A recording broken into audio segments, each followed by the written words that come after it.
خداوند ذوالجلال ارشاد فرما رہا ہے وَمَا خَلَقْتُ الْجِنَّ وَالْإِنسَ إِلَّا لِيَعْبُدُونِ، میں نے جنوں اور انسانوں کو اس لیے خلق کیا تاکہ وہ میری عبادت کریں، میری معرفت حاصل کریں۔ عبادت صرف تسبیح لے کر مسجد میں بیٹھ کے تسبیح پڑھنا، تسبیح پروردگار، ذکر خدا کرنا صرف نہیں ہے، بلکہ انسان کا اگر انسان قربت خدا کے لیے کوئی بھی کام کرتا ہے، کسی بھی طرح کا کوئی فعل انجام دیتا ہے، لیکن قصد قربت کرتا ہے، اللہ سبحانہ و تعالی اس کی پوری زندگی کو عبادت میں شمار کر دیتا ہے۔ پوری زندگی انسان عبادت میں گزار سکتا ہے اگر وہ سارے کاموں کو انجام دینے سے پہلے رک جائے، سوچے کہ یہ میرے اللہ کے لیے، میرے معبود حقیقی کے لیے، کیا یہ کام اس کی قربت کے لیے کر رہا ہوں، شاید اس سے دوری کا سبب بن رہا ہے۔ اگر قربت خدا کے لیے کر رہا ہے، ساری زندگی اللہ کی عبادت کر رہا ہے، حتیٰ کہ انسان کی سانسیں بھی عبادت ہے۔ عبادت مختلف طریقوں کی ہوتی ہے، مختلف اس کی روشیں ہیں، لیکن یہ ہے کہ پیغمبر اسلام حضرت محمد مصطفیٰ صلی اللہ علیہ وآلہ وسلم فرماتے ہیں کہ اگر کوئی شخص رزق حلال کماتا ہے، یہ جو رزق حلال ہے در حقیقت یہ بہت بڑی عبادت ہے۔ اللہ نے، پیغمبر اسلام فرماتے ہیں، اللہ نے عبادت کے 10 جز کیے ہیں، ان میں سے 9 عبادت کے جز رزق حلال میں رکھ دیے ہیں، کسب حلال میں رکھے ہیں، حلال روزی کمانے میں رکھے ہیں۔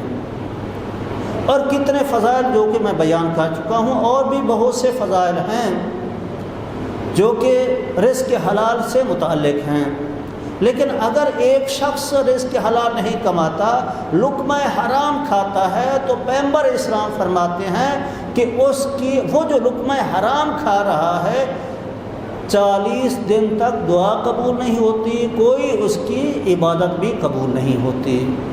یعنی اگر انسان لقمہ حرام کھاتا ہے، رزق حرام کی طرف ہاتھ بڑھاتا ہے، اللہ سبحانہ و تعالی اس کی وجہ سے سزا کے طور پہ اس سے عبادت کی لذت کو بھی چھین لیتا ہے۔ یہ در حقیقت یہ چیزیں ہیں، اور ہم دیکھتے ہیں، بلکہ ہمارے معاشرے کا المیہ یہ ہے کہ بڑے بڑے زاہد متقی جو دعوی اسلام کرنے والے ہیں، مسلمان بنتے ہیں، متقی، پرہیزگار، نمازی، زاہد، یہ سارے کے سارا دعویٰ کرنے والے بھی رزق حلال و حرام میں اکثر تمیز نہیں کر پاتے۔ تقریباً 95% نہیں بلکہ 98% تک لوگ حلال اور حرام کی تمیز کیے بغیر کمائے جا رہے ہیں اور اپنے بچوں کو کھلائے جا رہے ہیں۔ امام صادق آل محمد کے زمانے میں ہم دیکھتے ہیں کہ روایت میں ملتا ہے، ایک شخص آتا ہے اور کہتا ہے، یا امام، اے میرے مولا، مدینہ کے اندر ایک بہت بڑا اللہ والا آیا ہوا ہے، بہت بڑا متقی، زاہد، پرہیزگار، لوگ اس کو بہت ہی پسند کر رہے ہیں اور اس کے تقوی سے متاثر ہیں۔ امام علیہ السلام نے فرمایا، ہم بھی دیکھ لیتے ہیں کیا تقوی ہے اور ان کا کیا پرہیزگاری ہے ان کی، جناب ہم دیکھتے ہیں۔ امام علیہ السلام جاتے ہیں ایک مرتبہ اس متقی شخص کی طرف، کیا دیکھتے ہیں کہ وہ جا رہا ہوتا ہے، ایک دکان آتی ہے، اس کے پیچھے چھپ جاتا ہے، دکان کے پیچھے چھپتا ہے، وہاں سے 2 انار اٹھا لیتا ہے، پھر آگے بڑھتا ہے، چند قدم اٹھاتا ہے، ایک نانوائی کی دکان آتی ہے جہاں پہ روٹیاں پکتی ہیں، وہاں سے 2 روٹیاں اٹھا کے چل دیتا ہے، چوری کرتا ہے، 2 انار چوری کر لیے، 2 روٹیاں چوری کرنے، آگے جا رہا ہوتا ہے۔ اب جاتا ہے، ایک غریبوں کا محلہ آتا ہے، وہاں پہ غریبوں میں تقسیم کر دیتا ہے، ایک انار کسی بچے کو دے دیا، دوسرا انار کسی بزرگ کو دے دیا، اور اسی طرح روٹیوں کو بھی تقسیم کر دیا۔ جب یہ تقسیم کر رہا تھا تو امام علیہ السلام نے اس کے ہاتھ کو پکڑا، کہا، بندہ خدا کیا کر رہے ہو؟ کہا کہ تم دیکھ نہیں رہے میں نیکی کر رہا ہوں؟ امام علیہ السلام نے فرمایا کیا نیکی کر رہے ہو؟ تم نے، میں نے دیکھا ہے کہ 2 انار چوری کیے، 2 روٹیاں چوری کی، اب آ کے غریبوں میں تقسیم کر رہے ہو، یہ کیسی جناب آپ کی عبادت ہے؟ یہ کیسا تقویٰ ہے؟ اس نے کہا کہ لگتا ہے تم قرآن مجید سے جاہل ہو۔ خود قرآن مجید سے جاہل ہے، امام وقت کو جاہل کہہ رہا ہے، اور کہہ رہا ہے لگتا ہے تم قرآن سے واقف ہی نہیں ہو۔ کہا کیا قرآن کہتا ہے؟ امام نے فرمایا بتاؤ تو صحیح قرآن کیا کہہ رہا ہے؟ کہا قرآن کہتا ہے من جاء بالحسنۃ فلہ عشر امثالھا ومن جاء بالسیئۃ فلہ، اور جو شخص ایک نیکی کما کے لاتا ہے اللہ سبحانہ و تعالیٰ اسے 10 نیکیاں دیتا ہے، اور جو ایک برائی کرتا ہے اللہ اسے صرف اور صرف ایک برائی کی سزا دے گا۔ یہ اللہ کا فہم لا یظلمون، اور جو ہے کہ ہے لوگوں پر اللہ ظلم بھی نہیں کرتا۔ یہ قرآنی آیت ہے۔ ایک مرتبہ امام علیہ السلام نے فرمایا جاہل اللہ سبحانہ و تعالیٰ یہ بھی فرماتا ہے انما یتقبل اللہ من المتقین، اللہ متقی لوگوں کے کاموں کو پسند کرتا ہے۔ یہ نہیں کہ چوری کے مال کو آپ اللہ کی راہ میں خرچ کر رہے ہیں، تو یہ نہیں ہے۔ اب وہ جاہل تھا، یہ بھی اپنی جہالت کو بھی نہیں جان رہا تھا۔ ایک جاہل کی دو طرح کے ہوتے ہیں۔ ایک جاہل ہوتے ہیں جو اپنی جہالت کو جانتے ہیں، انہیں طلبگی زبان میں جاہل بسیط کہتے ہیں۔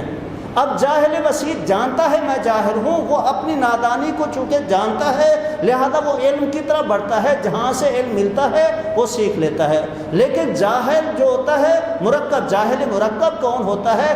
جو اپنی جہالت کو بھی نہیں جانتا کہ میں جاہل ہوں۔ اب یہ امام کو کہے جا رہا ہے کہ تم جاہل و قرآن نہیں جانتے، حالانکہ خود جاہل مرکب ہے، اپنی جہالت کو بھی نہیں جان رہا۔ اسی طرح ہم دیکھتے ہیں کہ اپنے معاشرے میں کیا ہو رہا ہوتا ہے، جناب حلال سمجھ کر حرام کمایا جا رہا ہوتا ہے، اور اس کو مجالس پہ بھی خرچ کیا جا رہا ہوتا ہے۔ ماشاءاللہ افطاریاں بھی دی جا رہی ہوتی ہیں، دوسرے اعمال صالح بھی انجام دیے جا رہے ہوتے ہیں۔ میں حسن ظن رکھتا ہوں مومنین پر، لیکن ایسے ہم معاشرے میں خود دیکھ رہے ہیں۔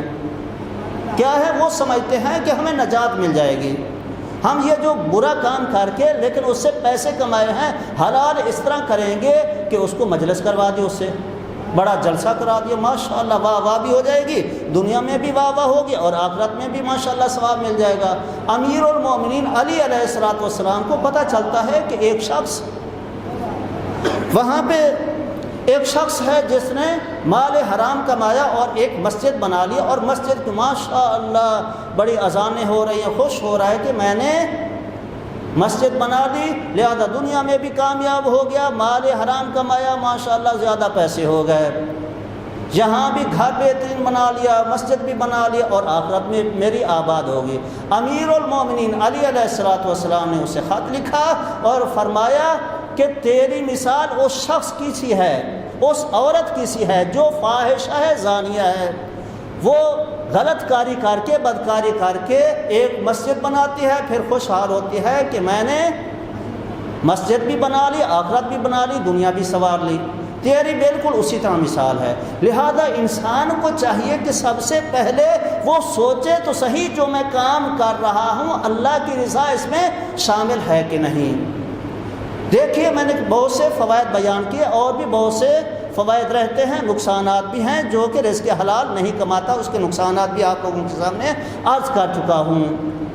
تو اس سے کچھ ایسے خوش نصیب ہستیاں ہوتی ہیں، ایسے کچھ خوش نصیب افراد ہوتے ہیں کہ وہ کیا ہے کہ ان کا مال اتنا حلال اور خالص ہوتا ہے کہ جو اسلام کی بنیاد میں خرچ کیا جاتا ہے۔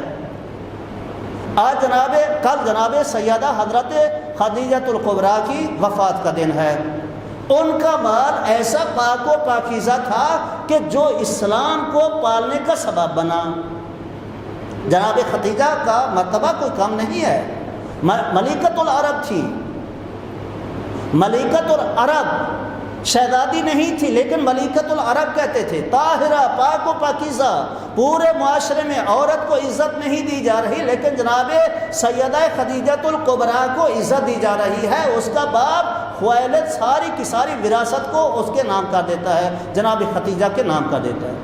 یہ باعظمت خاتون ہے جو اس معاشرے میں جو بگاڑ کا معاشرہ تھا، جو ایسا سماج تھا کہ ہر قسم کی برائی تھی، لیکن اس وقت بھی جناب خدیجۃ الکبریٰ اپنے جناب خدیجۃ الکبریٰ کو طاہرہ کہا جا رہا ہوتا تھا، سیدۃ التجار کہا جا رہا، تاجروں کی سردار کہا جا رہا ہوتا تھا۔ یہ جناب سیدہ کا مقام اللہ سے پوچھئے اور جناب رسول خدا سے پوچھئے کہ کتنا مقام ہے جناب سیدہ کا، حضرت خدیجۃ الکبریٰ کا کتنا مقام ہے اللہ کے نزدیک۔ روایت میں آیا ہے کہ جب جناب رسول خدا صلی اللہ علیہ وآلہ وسلم معراج پہ جاتے ہیں، وہاں پہ انبیاء سے ملاقات ہوتی ہے، آسمانوں کو دیکھتے ہیں، عرش اولیٰ تک جاتے ہیں، وہاں پہ جنت اور جہنم کا نظارہ کرتے ہیں۔ ایک مرتبہ جب واپس آنے والے ہوتے ہیں تو جبرائیل سے کہتے ہیں کوئی خواہش تو نہیں ہے، کوئی آرزو تو تیری نہیں ہے؟ کہا یا رسول اللہ آپ واپس جا رہے ہیں دنیا میں، آپ زمین پر واپس جا رہے ہیں، خدیجہ کو میری طرف سے اور اللہ کی جانب سے سلام کرنا، سلام کہنا جناب خدیجہ کو۔ اسی طرح ایک اور روایت ملتی ہے کہ جب بھی جناب رسول خدا پر حضرت جبرائیل نازل ہوتے تھے، اللہ کا سلام جس طرح کے رسول خدا کو پہنچاتے تھے، اسی طرح جناب خدیجۃ الکبریٰ کو بھی پہنچاتے تھے۔ یہ اتنا مقام جناب سیدہ کا ہے، اور حضرت رسول خدا کی نظر میں جناب خدیجۃ الکبریٰ کا کیا مقام ہے؟ جب تک کہ جناب سیدہ خدیجۃ الکبریٰ زندگی میں رہی، دوسری شادی نہیں کی، حالانکہ 11 سے 13 شادیوں تک کا تذکرہ ہے تاریخ میں آتا ہے کہ جناب رسول خدا صلی اللہ علیہ وآلہ وسلم نے دوسری شادی نہیں کی، پوری کی پوری جوانی جناب سیدہ خدیجۃ الکبریٰ کے ساتھ گزار دی۔ اتنا بڑا امتیاز ہے، اتنا بڑا رتبہ ہے جناب خدیجۃ الکبریٰ کا۔ لوگ بہت تعریفیں کرتے ہیں دوسری بیویوں کی، اور ہونی بھی چاہیے، لیکن یہ ہے کہ جو جناب خدیجہ کا رتبہ ہے، جو اللہ کے نزدیک ہے، جو رسول خدا کے نزدیک ہے، کسی اور بیوی کا نہیں۔ ساری کی ساری بیویاں رسول خدا کی ہماری مائیں ہیں، امہات المومنین ہے، اس میں شک نہیں، احترام واجب ہے، لیکن جتنا احترام اور رتبہ جناب رسول خدا اور اللہ کی نگاہ میں جناب سیدہ حضرت خدیجۃ الکبریٰ کا ہے، کسی اور بیوی کا نہیں ہے۔ خود پیغمبر اسلام صلی اللہ علیہ وآلہ وسلم فرماتے ہیں کہ 4 بیویاں ایسی ہیں، ایسی 4 خواتین معظمہ ہیں کہ جن کی جنت مشتاق ہے۔ ہم کیا ہیں؟ ہم سارے اعمال انجام دے رہے ہیں کہ اس لیے جنت مل جائے، ہم جنت کے مشتاق ہیں، لیکن پیغمبر اسلام فرما رہے ہیں 4 بیویاں ایسی ہیں، 4 مخدرات عصمت ایسی ہیں کہ جن کی جنت مشتاق ہو رہی ہے۔ پہلی جناب مریم بنت عمران ہیں، حضرت عمران کی بیٹی مریم ہے، مریم مقدس، اور دوسری جناب آسیہ بن مزاحم ہیں، فرعون کی بیوی، یہ بہت عظیم خواتین ہیں۔ تیسری جناب خدیجۃ الکبریٰ بنت خویلد، یہ جناب وہ تیسری خاتون ہیں جو ہماری ماں ہیں، مومنین کی ماں ہیں، اور چوتھی خاتون جن کی جنت مشتاق ہے وہ ہیں جناب سیدہ حضرت فاطمہ الزہرا سلام۔ جناب سیدہ خدیجۃ الکبریٰ عصمت میں گھری ہوئی، خود معصوم نہیں ہے اصطلاحاً، جو اصطلاح میں ہم معصوم کہتے ہیں معصوم نہیں ہے، لیکن عصمتوں میں گھری ہوئی ہیں۔ کیسے کہ آپ کا شوہر نامدار جناب رسالت مآب حضرت محمد مصطفیٰ صلی اللہ علیہ وآلہ وسلم معصوم ہیں۔ آپ دیکھتے ہیں کہ آپ کا داماد محترم جناب امیر المومنین علی بن ابی طالب وہ بھی معصوم ہیں، آپ کی بیٹی حضرت فاطمہ الزہرا سیدۃ النساء العالمین وہ بھی معصوم ہیں، اور 11 نواسے حضرت حسن علیہ السلام سے لے کر جناب مہدی تک سب کے سب معصوم ہیں۔ کتنی عظمت ہے جناب سیدہ خدیجۃ الکبریٰ کی۔ گھر دیکھیے کیسا گھر مبارک، گھر کی طرف دیکھیے کتنی تبریک ہے اس گھر میں، کتنی مبارک ہے وہ ہستی جو اس گھر میں رہتی ہے۔ جناب رسول خدا صلی اللہ علیہ وسلم جناب خدیجہ کے گھر میں رہ رہے ہیں، شادی سے پہلے جناب ابو طالب کے گھر میں تھے، اس کے بعد جناب خدیجہ نے درخواست کی یا رسول اللہ آپ ہمارے گھر میں آئیے، یہ آپ کا گھر ہے، میں آپ کی کنیز ہوں۔ اب گھر کتنا محترم ہے دیکھیے، رسول خدا سردار انبیاء وہاں پہ تشریف فرما ہیں، یہ وہ گھر ہے جہاں پہ رسول خدا کو معراج ہو رہی ہے۔ سبحان الذی اسری بعبدہ لیلا من المسجد الحرام الی المسجد الاقصی الذی بارکنا حولہ، تو یہ یہاں پہ معراج ہو رہی ہے۔ یہ وہی گھر پاک و پاکیزہ اور مطہر گھر ہے جس میں جناب سیدہ نساء العالمین خاتون جنت کی ولادت ہوئی۔ یہ وہ خاتون ہے جب جناب رسول خدا صلی اللہ علیہ وآلہ وسلم کو لوگ ابتر کہتے تھے، ابتر کے طعنے دیتے تھے، لیکن اس کے جواب نے اللہ نے الکوثر عطا کی جناب سیدہ فاطمہ زہرا کی شکل میں رسول اللہ کو۔ کتنا پاک و پاکیزہ گھر ہے کہ جس میں اولاد اطہار جناب رسول خدا آ رہی ہیں، جناب قاسم، جناب عبداللہ اور بھی ایک اور جناب رسول خدا کی اولاد ہیں، وہ سارے کے سارے کیا ہیں؟ جناب خدیجہ کے گھر میں آ رہے ہیں۔ کتنا پاک و پاکیزہ ہے، جس میں قرآن نازل ہو رہا ہے، وہ گھر کتنا بابرکت ہے، جبرائیل نازل ہو رہے ہیں، کتنا بابرکت ہے۔ یہی وہ گھر ہے کہ جہاں پہ اسلام پلتا ہے، اسلام بچتا ہے۔ اور اس کے علاوہ آپ دیکھیے جناب خدیجہ الکبریٰ سلام اللہ علیہا نے یہ ایسے نہیں جناب رسول خدا سے شادی کر لی، خود مالدار ہیں، ایسی مالدار ہیں جناب خدیجہ الکبریٰ کہ جو سیدۃ التجار کہی جا رہی ہیں، سارے تاجر جتنے بھی لوگ میری طرف متوجہ ہیں، سارے کے سارے کیا ہیں کہ اس خاتون کو اپنا سردار کہتے تھے۔ عکاز کا بازار لگتا تھا انٹرنیشنل سطح کا اس وقت کا، اس زمانے کا بازار عکاز۔ جناب خدیجہ سلام اللہ علیہا ایک پردے میں بیٹھتی تھی، سارے تجار دوسری طرف ہوتے تھے، سارے معاملات وہیں طے ہوتے تھے، اور یہ طے ہوتا تھا کہ اس نے کہاں پہ دکان لگانی ہے، اور ریٹ وہیں پہ طے ہوتا تھا، اور جو جناب خدیجہ سلام اللہ علیہا کہتی تھی وہی وہاں پہ وہ طے پاتا تھا، اور اس طرح کر کے لوگ اپنی تجارت کو سامان دیتے تھے، تجارت کو چلاتے تھے۔ ایک شخص شام سے آتا ہے جناب سیدہ کے پاس، جناب سیدہ خدیجہ الکبریٰ کے پاس، گھر میں ٹھہرتا ہے، بالکونی میں بیٹھا ہوا ہوتا ہے۔ ایک مرتبہ گھر کے سامنے میں رسول گرامی اسلام حضرت محمد مصطفیٰ صلی اللہ علیہ وآلہ وسلم کا گزر ہوتا ہے۔ وہ شخص ان کی شخصیت کو ایک مرتبہ دیکھتے ہیں تو بڑے متعجب ہوتے ہیں، بہت ایک مرتبہ تعجب کرتے ہیں، ان کی پیچھے پیچھے چلے جاتے ہیں اور دیکھتے چلے جاتے ہیں ان کی حرکات و سکنات کو۔ جب واپس آتے ہیں ایک مرتبہ جناب خدیجہ کے پاس وہ عیسائی آتا ہے، کہتا ہے اے خدیجہ، اگر تو چاہتی ہے کہ تیری دنیا بھی ٹھیک رہے اور آخرت بھی ٹھیک رہے، تم اس جوان سے شادی کر لو جس کا نام محمد ہے۔ حضرت محمد مصطفیٰ کے پاس اس وقت مال و منال نہیں تھا۔ جناب خدیجہ ایک مرتبہ متاثر ہوئی، اپنا اب چاہتی تھی کسی نہ کسی طرح حضرت محمد مصطفیٰ کو اپنی طرف کھینچا جائے۔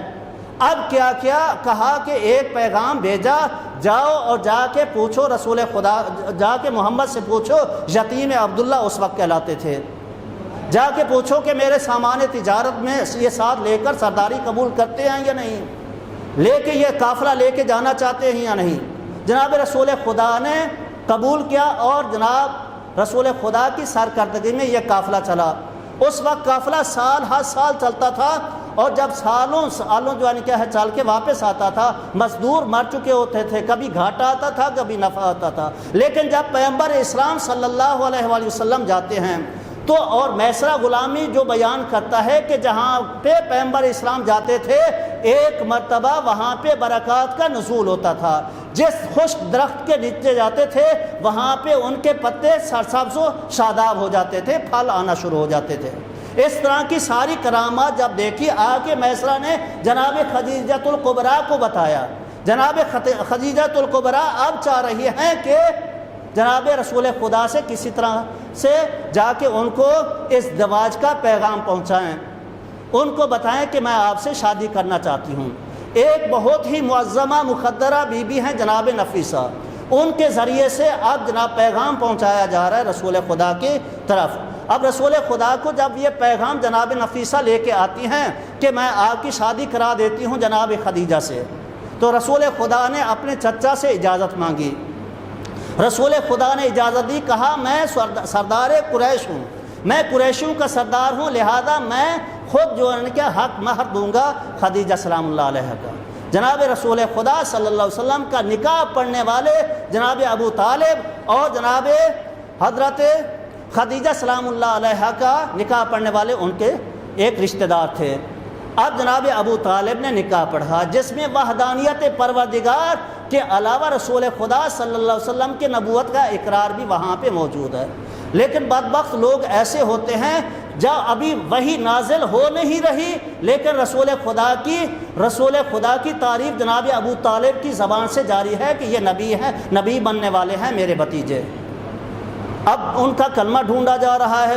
صرف اور صرف دشمنی کیوں ہے جناب ابو طالب سے؟ صرف اس لیے کہ جناب علی علیہ السلام کے یہ والد گرامی ہیں. اور جناب خدیجہ سلام اللہ علیہ سے کیوں ان کے فضائل کو چھپایا جا رہا ہے؟ چونکہ جناب خدیجہ سلام اللہ علیہ ساس ہیں امیر المومنین علی ابن ابی طالب علیہ السلام. میرے محترم, اسلام کے جو بنیادی طور پر محسن اسلام ہیں وہ دو شخصیتیں ہیں. ایک حضرت خدیجہ سلام اللہ علیہ کی ذات گرامی ہے اور دوسرا جناب ابو طالب علیہ السلام کی ہے. حضرت خدیجہ سلام اللہ علیہ نے اپنا سارا مال اللہ کی راہ میں اسلام کی خاطر سب کچھ قربان کر دیا. اور اسی طرح جناب ابو طالب نے قربانی دی یہاں تک کہ اپنی سرداری کو داؤ پہ لگا دیا. سردار قریش تھے لیکن سرداری کو داؤ پہ لگا دیا, اللہ کے راہ میں قربان کر دیا. اللہ سبحانہ و تعالی نے ان دونوں ہستیوں کے احسانات کا بدلہ اس طرح دیا. چونکہ خداوند ذوالجلال خود فرماتا ہے حل جزاء الاحسان الا الاحسان, کیا احسان کا بدلہ جزا یعنی احسان کے علاوہ کوئی اور چیز ہو سکتی ہے؟ حضرت ابو طالب علیہ السلام کو امیر المومنین علی ابن ابی طالب جیسی شخصیت عطا کی اور جناب خدیجہ سلام اللہ علیہ کو جناب حضرت فاطمہ زہرا سلام اللہ علیہ جیسی بیٹی دی.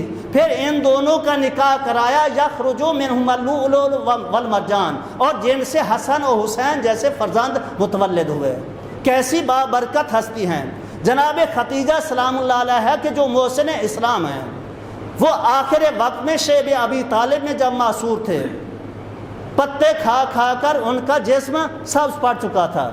اس وقت وہاں پہ جب وفات قریب تھی اس وقت پیغمبر اسلام سے عرض کرتی ہیں یا رسول اللہ, اے میرے سرتاج, میں نے سب کچھ تیرے قدموں میں نچھاور کیا. میری ایک نشانی ہے, ایک بیٹی ہے سیدہ فاطمہ زہرا, اس کا خیال رکھنا. جناب سیدہ سلام اللہ علیہ کا خیال رکھنا. عزادارو دیکھیے کہ پاک پیغمبر کو وصیت کی جا رہی ہے جناب سیدہ کی, اور پیغمبر اسلام بار بار حضرت فاطمہ زہرا کا مقام بتا رہے ہیں اور بار بار فرما رہے ہیں. جیسے ہی جناب سیدہ آتی ہیں, روایت کے جملے ہیں کہ پیغمبر اسلام استقبال کرتے ہوئے چند قدم آگے بڑھتے تھے اور آ کے ہاتھوں پر بوسہ دیتے تھے اور اسی جگہ پہ بٹھاتے تھے جہاں خود تشریف فرما ہوتے تھے, اور بار بار کہتے تھے الفاطمہ تو بضاۃ منی, فاطمہ میرا ٹکڑا ہے. فمن اذاها فقد اذانی, جس نے اسے اذیت دی اس نے مجھے اذیت دی. ومن اذاها فقد اذانی, جس نے مجھے اذیت دی اس نے اللہ کو اذیت دی, اور جس نے اللہ کو اذیت دی فقد کفر, اس نے کفر اختیار کیا. ارباب اذاہ, اب پاک پیغمبر کی وفات کو چند دن نہیں گزرے تھے کہ امت نے کیا کیا, آپ کے دروازے پر آگ اور لکڑیاں لائی گئیں, آپ کے سرتاج کے گلے میں رسی باندھی گئی, آگ لگائی گئی دروازے پر, دروازہ گرایا گیا, آپ کا پہلو زخمی ہوا. اس وقت جناب سیدہ زہرا نے کہا یا ابتاہ ہکذا یفعل بابنتک, بابا کیا تیری بیٹی کے ساتھ ایسا سلوک ہونا چاہیے؟ یہی فاطمہ زہرا ہیں جو بابا کی قبر پر یہ کہتی ہوئی نظر آتی ہیں سبت علیہ مصائب لو انہا سبت علی الایام سرنا لیالیا. بابا اب میں وہ فاطمہ زہرا نہیں رہی, بابا آپ کے جانے کے بعد مجھ پر وہ مصائب آئے ہیں. بابا اگر روشن دنوں پر آتے تو وہ تاریک راتوں میں تبدیل ہو جاتے.